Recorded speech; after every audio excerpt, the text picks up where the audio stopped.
तरक्की याफ्ता दौर में भी हमारे मुल्क के अंदर बाज ऐसे इलाके मौजूद हैं जो नो गो एरियाज कहलाते हैं, जहां के बासी अपनी अक्ल और समझ बूझ को पसे पुश डालकर सिर्फ अपने कबीले के सरदार का हुक्म ही आखिरी हुक्म समझते हैं। सरदार ने जिसको हुक्म दिया उसने नफा नुकसान की परवाह किए बगैर उस पर अमल कर दिया। सिर्फ दही और पसमानदा इलाकों में ही नहीं, मुल्क के सबसे बड़े और जदीद सनती शहर कराची के कुछ इलाके भी माजी में आम अफराद, पुलिस और मुखालिफ सियासी धड़ों के लिए नो गो एरियाज बने रहे। असलहे और मंशियात के जोर पर इन इलाकों में जिन अफराद की बादशाहत कायम थी उनमें ज़्यादातर तो अब नज़र नहीं आते, मगर उनकी वजह से इस शहर को जो नुकसान पहुँचा उसका अजाला शायद तवील मुद्दत के बाद भी ना हो सके। ऐसे शहरों की हालत और दीगर इलाकों की पसमानदगी भी मुल्क की तरक्की की राह में बहुत बड़ी रुकावट बनी हुई है, जिस पर तवज्जो देने की अशद ज़रूरत है। पसमानदा इलाकों में अगर एक कबीले के किसी फ़र्द का दूसरे कबीले के फ़र्द से झगड़ा हो जाए तो ये सिर्फ 2 अफराद तक महदूद नहीं रहता, बल्कि 2 कबीलों का झगड़ा बन जाता है, जिसके बाद मुखालिफ कबीले का फ़र्द बगैर इजाज़त के दूसरे कबीले में दाखिल नहीं हो सकता। और ऐसे इलाके हमारे मुल्क में 1-2 नहीं बल्कि दर्जनों की तादाद में पाए जाते हैं। राजनपुर का इलाका भी मुल्क के ऐसे ही ख़तरनाक इलाकों में शुमार होता है, जहाँ के दूर दराज इलाकों में रहने वाले मुख्तलिफ कबाइल और जराइम पेशा अफराद एक दूसरे पर हमले करते रहते हैं। यहाँ के 2 कबीलों के दरमियान होने वाले झगड़े में 6 अफराद मौत की आगोश में चले गए। इन कबीलों के दरमियान झगड़े की वजह क्या थी और नौबत कत्लो गारत तक क्यों पहुंची, आइए जानते हैं।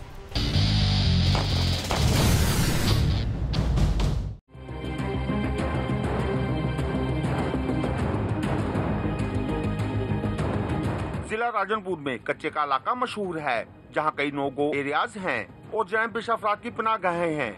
ऐसे इलाकों के खात्मे के लिए कानून नाफिज करने वाले अदारे ऑपरेशन करते रहते हैं। ऐसे ही एक इलाके चक कपड़ा में रहायश पजीर दिलाई कबीले के चंद बुजुर्ग रात गए दूसरे गांव से अपने गांव की तरफ आ रहे थे कि रास्ते में डाकुओं ने उन पर हमला कर दिया और गन पॉइंट पर 2 मोटरसाइकिलें, मोबाइल फोन और नकदी छीन कर फरार हो गए। डाकुओं ने मज़ाहमत पर उन्हें तशद्दुद का निशाना भी बनाया। डाकू तो फरार हो गए, मगर दिलाई कबीले के एक बुजुर्ग ने डाकुओं को पहचान लिया। वो बन्नू कबीले के बासी थे। दिलाई कबीले ने सुबह इकट्ठ किया और फैसला किया कि बन्नू कबीले से इस बेइज्जती और वारदात का बदला लिया जाए। हम शरीफ और पुरअमन लोग हैं।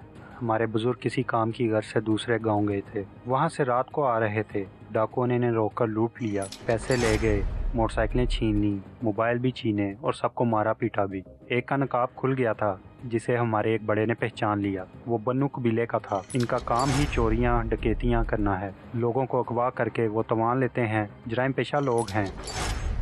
कबीले के एक फर्द की बेइज्जती सबकी बेइज्जती तस्वुर की जाती है। एक का नुकसान सबका नुकसान होता है।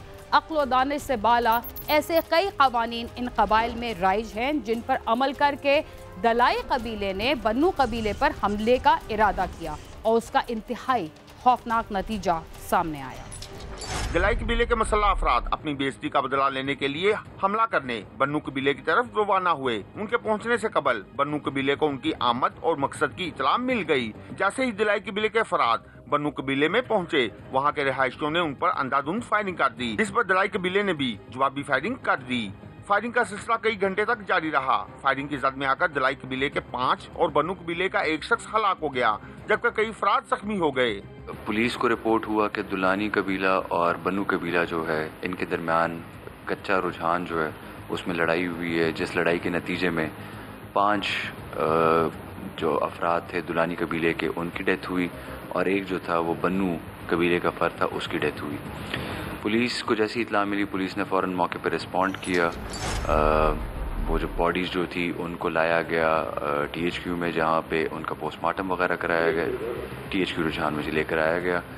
वहाँ पे पुलिस ने इनका पोस्टमार्टम कराया और फिर इमीडिएटली पुलिस ने FIR रजिस्टर की। FIR रजिस्ट्रेशन के बाद टीम्स जो हैं अंडर सुपरविजन ऑफ DSP रुझान वो तश्कील दी गई और उसमें फिर रेड्स कंडक्ट हुए, जिसमें काफ़ी कोई एक बंदे अरेस्ट हो चुके हैं जी, और बाकी के रिलेटेड जो है अभी रेड्स कंडक्ट किए जा रहे हैं और केस को उसके मंतकी इंजाम तक हम पहुँचाएँगे, ताकि जो भी उसमें कसूरवार हैं उन सारों को सजा दिलवाई जाए। नो गो एरिया जहां पुलिस पहुंच ही ना पाए और फायरिंग जारी हो गई, घंटे गुजर गए, नतीजे में 6 अफराद हलाक हो गए। ये सिलसिला कैसे रुका और बाद में क्या हालात पेश आए, आइए जानते हैं।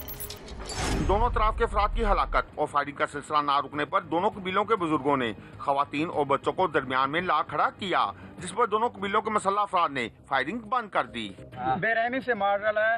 हालांकि पुलिस को पता भी था, सुबह 8 बजे से फायरिंग चलती रही 4 बजे तक।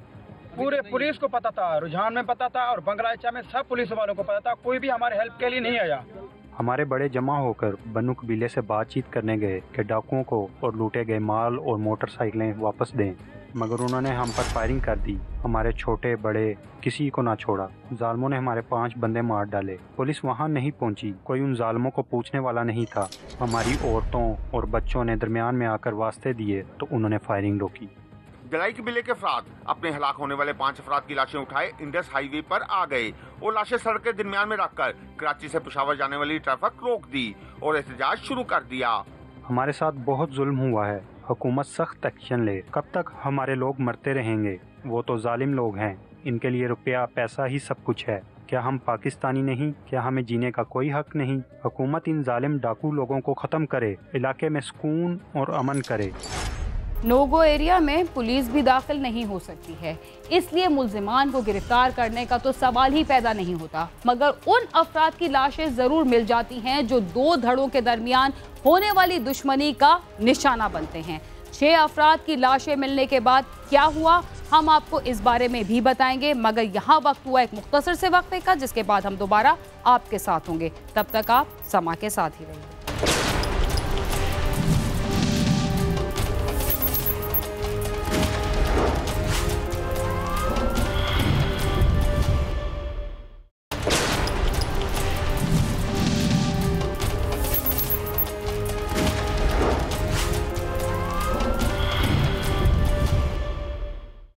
प्रोग्राम क्राइम सीन में एक बार फिर खुशामदीद।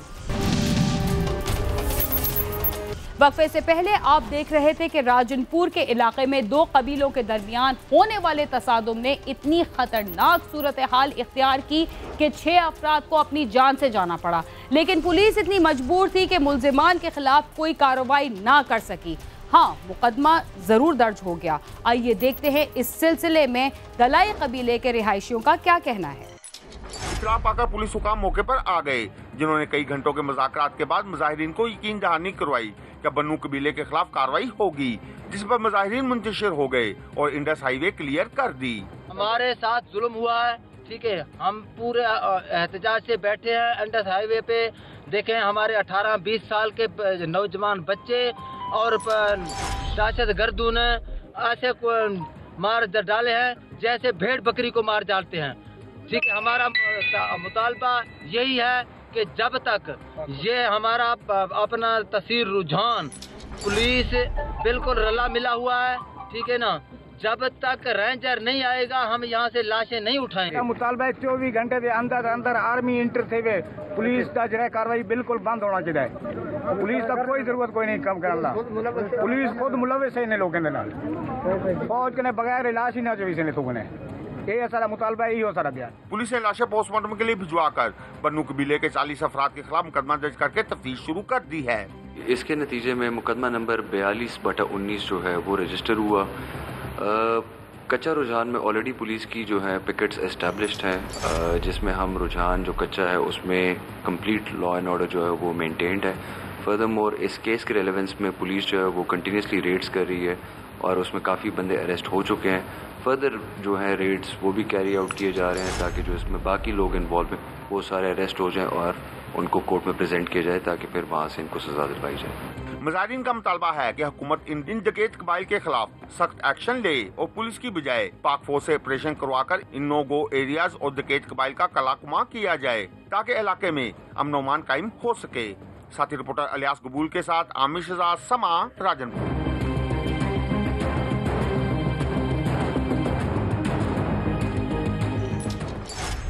नाकों और शाहराहों पर मौजूद पुलिस एहलकारों को पहले सलाम और फिर कलाम करने की हिदायत जारी की गई है। ताकि अवाम का पुलिस पर एतमाद बहाल हो सके। मगर जराइम को कंट्रोल करने के लिए कोई भी मनसूबाबंदी नहीं की गई। सूरत हाल ये है कि गुज़िश्ता 30 दिनों के दौरान वफाकी दारुल हुकूमत इस्लामाबाद में कत्ल से लेकर राहज़नी की वारदातों की शरह में इजाफा हुआ है। इस शहर में कत्ल, डकैती, चोरी, राहज़नी और गाड़ी चोरी के 90 से ज़ायद वारदातें रिकॉर्ड पर आई हैं।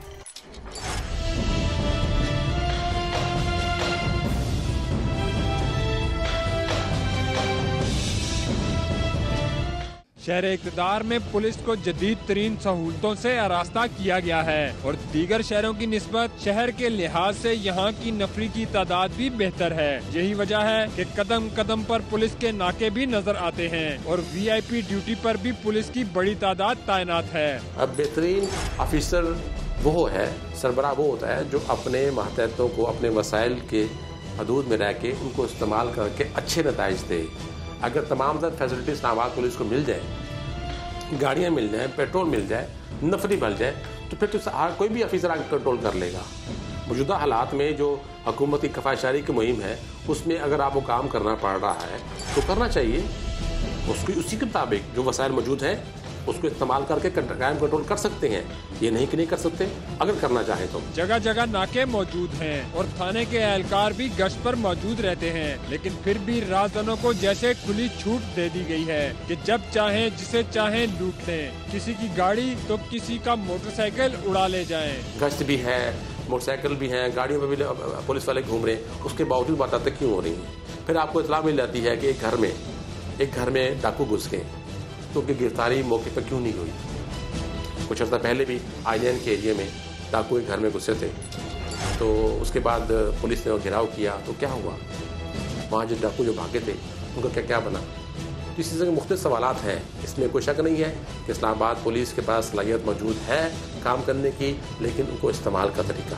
अब जहाँ मसला ये होता है कि कोई भी इस्लामाबाद पुलिस का सरबराह नहीं आता है तो वो इस्लामाबाद पुलिस के साथ अपने अंदाज से चलाने की कोशिश करता है, जिससे हालात तब्दील होते हैं। आप हालिया मिसाल ले लें कि मौजूदा IG ने एक तजर्बा किया कि इस्लामाबाद पुलिस में जो इंस्पेक्टर्स हैं उनको उनकी बजाय सब इंस्पेक्टर्स को SHO लगा दिया, और जहाँ जहाँ पर सब इंस्पेक्टर्स लगे वहाँ अक्सर थानों में हालात ख़राब रहे।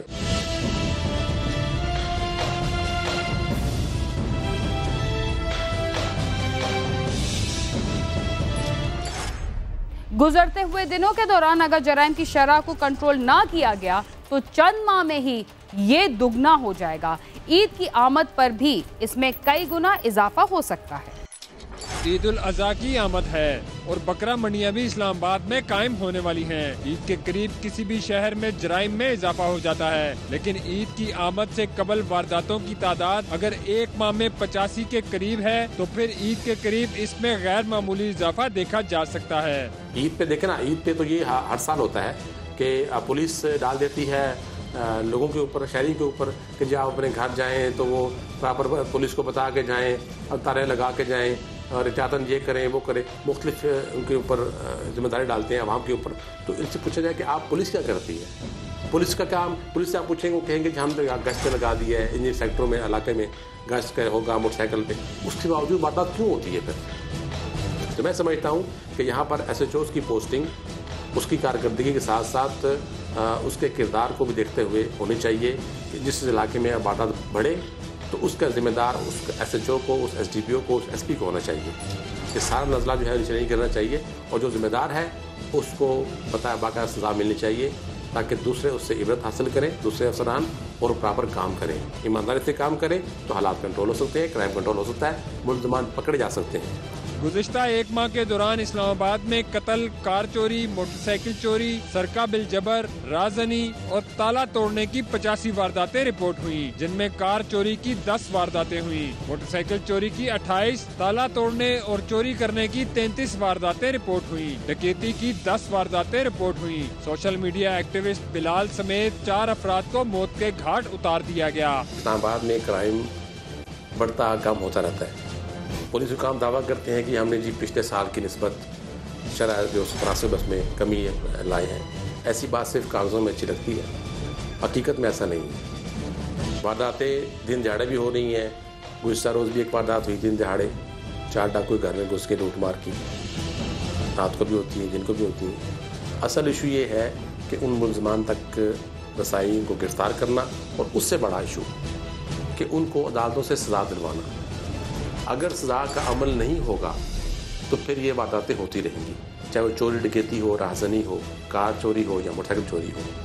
इन मुलजमान को जो आदी हैं, जो पेशावर हैं, गिरोह हैं, उनको गिरफ्तार करना या बरामदी करना इतना बड़ा इकदाम नहीं है जितना बड़ा उनको सज़ा दिलाना है। तो प्रोसिक्यूशन की कमज़ोरी तो है, इस बात को तो इस्लामाबाद पुलिस के मुजरिम जो अफसरान हैं वो तस्लीम भी करते हैं कि प्रोसिक्यूशन की कमज़ोरी की बाइस जो मुलजमान हैं उनको सज़ा नहीं मिलती। जब सज़ा नहीं मिलेगी तो फिर जो पेशावर हैं वो ये देखते हैं कि हमें मैक्सिमम 1 साल, 6 महीने, 2 साल जेल में रहना पड़ेगा, उसके बाद बाहर आकर हम लोग अपना फिर वही काम करेंगे, कुछ सज़ा होगी नहीं तो ये काम होता रहेगा। पुलिस के आला हुकाम ने जराइम की शरह में इजाफे का नोटिस लिया है और अफसरान को अपने अपने इलाकों में मुअस्सर और पायदार हिकमत अमली अपनाने की हिदायत भी की हैं। कैमरामैन नदीम शेख के साथ नईम जंजुआ, समा, इस्लामाबाद। वफाकी दारुल हुकूमत में जराइम की शरह बढ़ना खतरनाक अलामत है। इस शहर में पुलिस की बेहतरीन नफरी भी मौजूद है और उसे जदीद असलहा भी दिया गया है। इसके बावजूद अगर यही सूरत हाल रही तो अवाम की मुश्किलात में इजाफा ही होगा। इसके साथ ही क्राइम सीन अपने इख्तिताम को पहुंचता है। अगर आप हमसे रब्ता करना चाहते हैं तो हमारा पता है cs@sama.tv। इसके अलावा आप ट्विटर, यूट्यूब और फेसबुक पर भी हमसे रब्ता कर सकते हैं और हमारा प्रोग्राम भी देख सकते हैं। वीना खान और क्राइम सीन की टीम को इजाज़त दीजिए और देखते रहिए समा।